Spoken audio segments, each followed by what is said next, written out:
This morning, 3 US troops killed and dozens hurt in a drone strike in Jordan. America vows to respond. Detectives on the hunt for an arsonist as another tobacco shop goes up in flames in Victoria. Work to be done to help young families. Parents count the cost of soaring childcare fees. And sinner turns saint, an Australian Open thriller as the young Italian claims his first Grand Slam. This is 7 News with Ann Sanders. Good morning. Welcome to 7 News. US President Joe Biden has vowed America will respond after 3 American soldiers were killed in a drone strike in Jordan. Dozens of other service members were seriously injured in the strike on the US outpost. Our US correspondent Miley Hogan reports.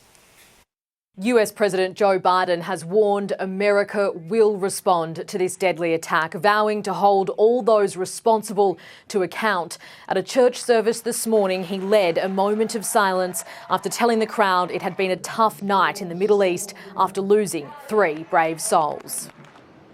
We shall respond. Military officials confirmed the deaths were caused by a drone attack at a small military base in northeast Jordan near the Syrian border. More than 30 other US troops were injured. The attack was claimed by the Iranian-backed umbrella group Islamic Resistance. And while US officials say they are still working to determine precisely what group is responsible, they have made it clear they believe Iran is ultimately behind it. In a statement, US President Joe Biden said, while we are still gathering the facts of this attack, we know it was carried out by radical Iran-backed militant groups operating in Syria and Iraq. Have no doubt we will hold all those responsible to account at a time and in a manner of our choosing. At this stage, it's unclear when that could happen, what the retaliation would be, or how forceful the US may be in its response. This latest attack is the first time US troops have been killed in the Middle East since the war in Gaza began. The deaths will no doubt only increase tensions in the region, with all eyes now on the Biden administration to see how they will respond.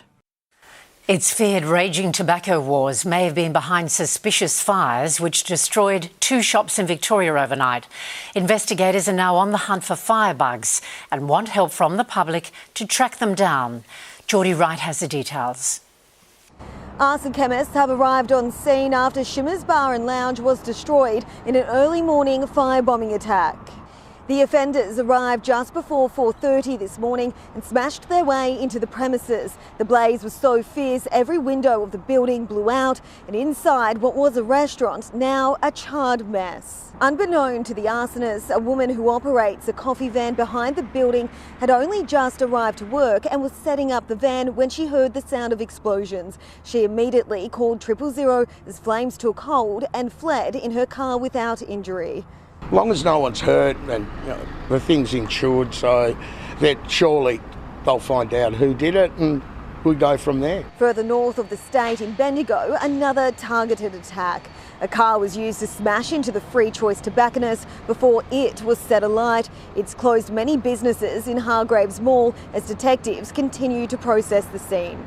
It'll be at least a good 6 to 8 hours before we're allowed to go and assess any damage and see what's happened to the structure or property. This is the sort of stuff you see in Melbourne and that, not in Bendigo. Another tobacco shop, and it's sad that it's in Bendigo. To tell you the truth, I didn't think it had happened here. Police are yet to establish if the fires are linked to the ongoing turf war of the illicit tobacco trade that's seen more than 30 businesses across the state come under fire. A Sydney supermarket worker is recovering from surgery after being stabbed in his side and chest. Emergency crews found the 47-year-old with serious wounds at the Riverstone IGA, and another worker was allegedly punched in the face. Police have charged a man and a woman with wounding and assault offences and also suspect they were shoplifting. They'll face court today.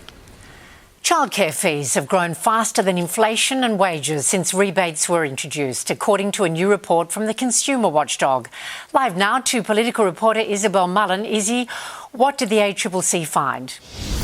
Good morning, Anne. It's no surprise families have been doing it tough. Childcare costs making it particularly hard for working mums and dads. The new report from the ACCC found that since the introduction of the Albanese government's cheaper childcare measures, out-of-pocket expenses fell by about 11%, but the consumer watchdog has recommended 8 changes to policy, finding any benefits from changes to the childcare subsidy were quickly eroded by fee increases. Childcare providers' profit margins are higher in major cities and typically more advantaged areas, while children in regional and remote parts of the nation are typically the most disadvantaged by labour shortages. The consumer watchdog found the number of family daycare centres has dropped dramatically, making it harder for families to find affordable providers. We'll consider the recommendations and views put forward. We'll do that primarily through the relevant ministers, Anne Lee and Jason Clare, and when we've got more to say about that, we will. The ACCC has recommended the government provide funding and grants directly to disadvantaged communities. We'll hear more from the Early Childhood Minister later today. Anne. Isabel Mullen in Canberra. Thanks, Izzy. Anthony Albanese has been given a hostile reception at the Australian Open. The Prime Minister was among several dignitaries on hand for the trophy presentation after the men's final, when a chorus of boos rang out. The Australian Prime Minister, the Honourable Anthony Albanese. The Deputy Victorian Premier, the Honourable Ben Carroll. Thank you. Mr Albanese has been the target of criticism after changes to Stage 3 tax cuts, despite previously affirming they would remain unchanged. The tennis final was won by Italian Jannik Sinner, who overcame Daniil Medvedev in a dramatic comeback for his first Grand Slam. A full match report ahead in sport. The UN is desperately pleading for continued support for its relief agency as fighting rages in Gaza. Secretary-General Antonio Guterres has issued a plea for sustained aid for Palestinian refugees after top donors, including Australia, paused funding. That followed claims some of its staff were involved in the Hamas attack on October 7. Fighting continues to erupt on the Strip, including in Khan Yunis, where dozens of people were killed in Israeli strikes. Islamic State has claimed responsibility for a terror attack on a Catholic church in Istanbul. Security vision shows the moment a pair of masked gunmen stormed a morning mass before killing a worshipper, then leaving. The Turkish government says they've now been captured. The motive for the attack is unclear, but it's claimed the gunmen only fired at one person. There's little reprieve in sight in Queensland's wet and wild summer. Much of the state remains on flood watch, and now there are new warnings of another deluge in the coming days, spilling into New South Wales. Sarah Jane Bell has the story. A major flood warning that was issued west of Ipswich has now dropped to a moderate, but a flood watch remains in place across large parts of central, southern and southeast Queensland. Isolated falls are predicted again for this afternoon before widespread rain tomorrow of 60 to 100 millimetres in already soaked catchments. Heavy rain over the weekend saw more than 200 millimetres fall along the scenic rim and in the Lockyer Valley, and 100 millimetres was recorded near Brisbane Airport. Now, that intense rainfall did lead to some flash flooding and for roads to be shut. They have now reopened as that water has receded, but those catchments don't have long to recover before this next lot of rain. Tomorrow, on Tuesday, we're expecting that to be the wettest day for southeast Queensland, including Brisbane, Goldie, Sunshine Coast and even Byron Bay, northeast parts of New South Wales as well, where localised rainfall totals up to 200 millimetres are possible. The Bureau is also carefully watching a coastal trough that might bring more soaking rain to the region. Next in 7 News, a young motorbike rider seriously hurt in a nasty crash on the Gold Coast. One of the world's most famous pieces of art sprayed with soup in front of stunned visitors. And later, Jannik Sinner eyes more Grand Slams after conquering Melbourne Park.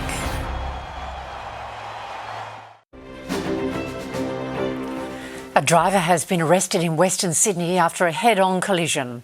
A Subaru Outlander and a Mazda 3 collided at Old Toongabbie just before midnight. The 43-year-old Subaru driver was arrested after failing a roadside drug test. He was uninjured, as was the 17-year-old Mazda driver, but the boy was treated for shock. A teenage motorbike rider is fighting for life following a serious crash on the Gold Coast. The young woman was thrown from her ride after a collision with a four-wheel drive on a busy motorway. Tamara Bowe reports.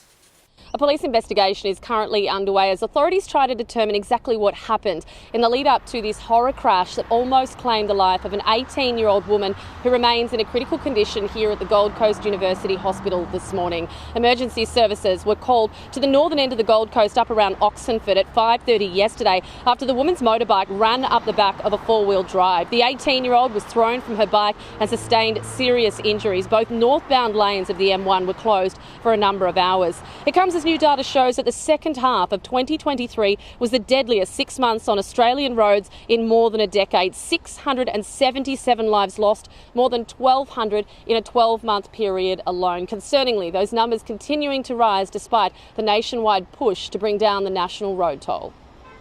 Climate activists have hurled soup at one of the world's most famous artworks. They splashed it across the Mona Lisa, protected by glass at the Louvre, before calling for the right to healthy and sustainable food.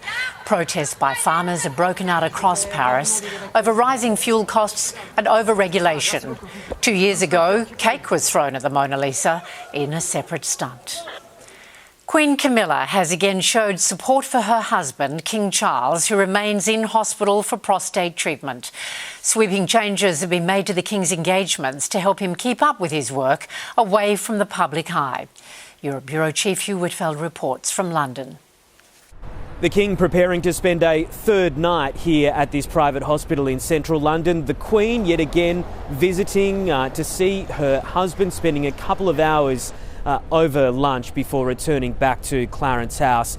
Many of the King's engagements over the next week have been postponed or cancelled, but the expectation now is that he may be spending much longer out of the public eye, up to a month, working privately away from public engagement. So he would continue to do the revision of government papers, opening red boxes that arrive every day, but no public engagements. He's 75 years old, of course, and doctors no doubt advising him on his recovery. The Princess of Wales remaining at the same hospital here as well. Kate spending a 13th night here. The palace has advised that she should be ready to go home after 2 weeks here. So that would be this coming week, returning back to Adelaide Cottage to continue her recovery from planned abdominal surgery.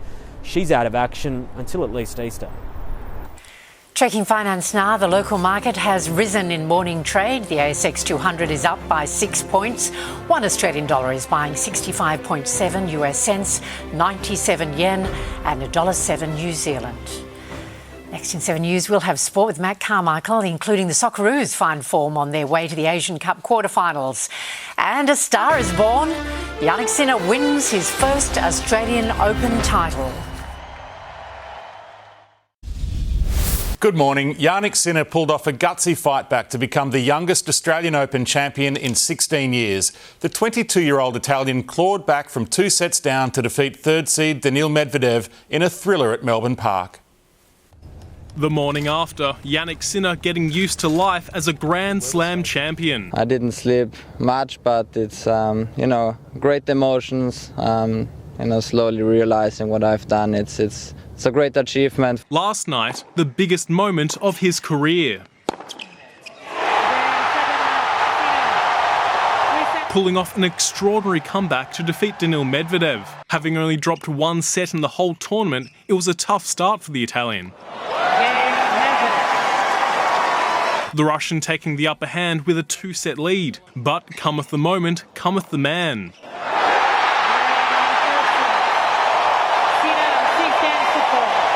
From then on, it was the Jannik Sinner show. That's a serious show, isn't it? The feisty Russian in the end, no match to the brilliant Italian.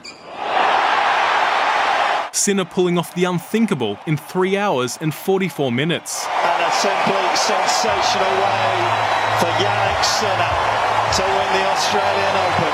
The 22-year-old marking his name in history, thriving under pressure. I like to dance in the pressure storm, where most of the time I bring out my best tennis. The first of what could be many slams for the skier turned tennis star.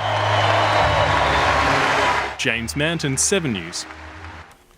He'll be on the radar of rich T20 franchises, but West Indian hero Shamar Joseph says he'll always make himself available for Test cricket.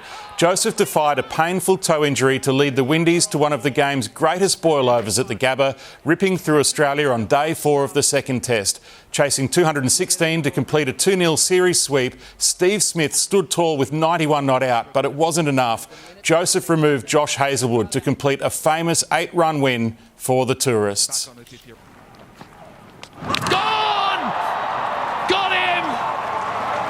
Shamar Joseph puts his country on his back and delivers the West Indies one of their most famous Test victories ever. He told me, I'm not putting down this ball till the last wicket falls. If he want me to come up, I wouldn't have come up. So, I just want to make him proud. Sensational. The 24-year-old finished with 7 for 68 in the second innings.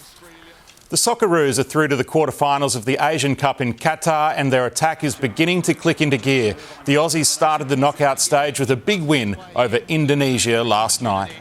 For the cross, including forward and headed into the back stick by Martin Boyle, who might have hurt himself in the process. Craig Goodwin and Harry Sutar scored in the dying minutes to complete a comfortable 4-0 victory. The quality that we've got up front came through today, and stuff that we've been working on at training. Probably now the boys are starting to believe more and more in it, and they're working. A much tougher test looms in the quarters, either South Korea or Saudi Arabia. Perth Glory left it late to salvage a point against Macarthur in the A-League. Davey Williams, he's done it again! 3 out of 3 for Davey Williams in the 93rd minute. The injury time strike snatched a 2-all draw. The Bulls move up to 5th on the table. The Glory are 11th. Anfield was full of love for Jurgen Klopp's first game since announcing he'll leave Liverpool at the end of the season. His players made sure they put on a show. St Jota scores and makes it 3-1. A landmark goal for Liverpool. Their 750th in the FA Cup. Liverpool thumped Norwich 5-2 to reach the 5th round of the FA Cup. Manchester United survived a fight back from 4th-tier side Newport County to win 4-2. The Diamonds have started 2024 with another piece of silverware. In a rematch of last year's World Cup final, Australia crushed England 69-49 in the final of the Netball Nations Cup in Leeds to finish the tournament undefeated. They're a real squad mentality. We've got players back home that when they come in, they train exceptionally hard. So everything builds and pushes the team that actually steps out on the court. They hold all of netball's major trophies, but skipper Lizzie Watson says there's still plenty of room for improvement. For the 4th time in 6 seasons, Patrick Mahomes has guided the Kansas City Chiefs into the Super Bowl. Tempers flared before the AFC Championship game against Baltimore, but Travis Kelce, also known as Taylor Swift's other half, silenced the Ravens with an early touchdown. Here's Kansas City from the 19, throwing at the goal line, and it's caught by Kelce for the touchdown. The Chiefs went on to win 17-10. They'll play either the San Francisco 49ers or Detroit Lions in Super Bowl 57 in Las Vegas in a fortnight. And welcome back. It's great to see you. Oh, great to see you too. Thank you very much. Next in 7's Morning News, we'll have the national weather forecast for you.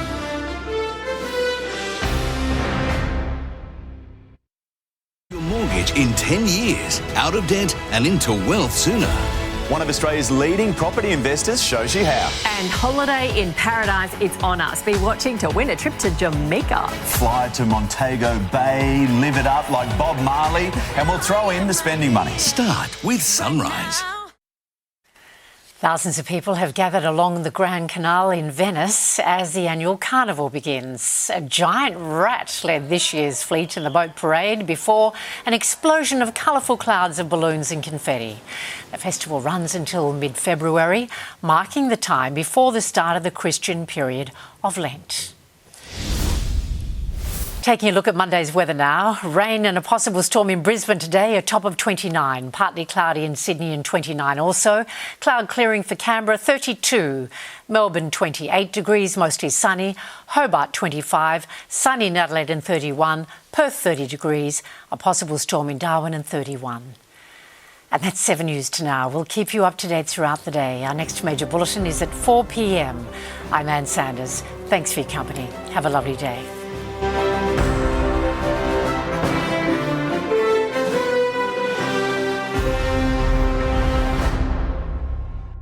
Stream 7 News anytime, live and on demand on 7 Plus. And with 7news.com.au, you'll know the news now.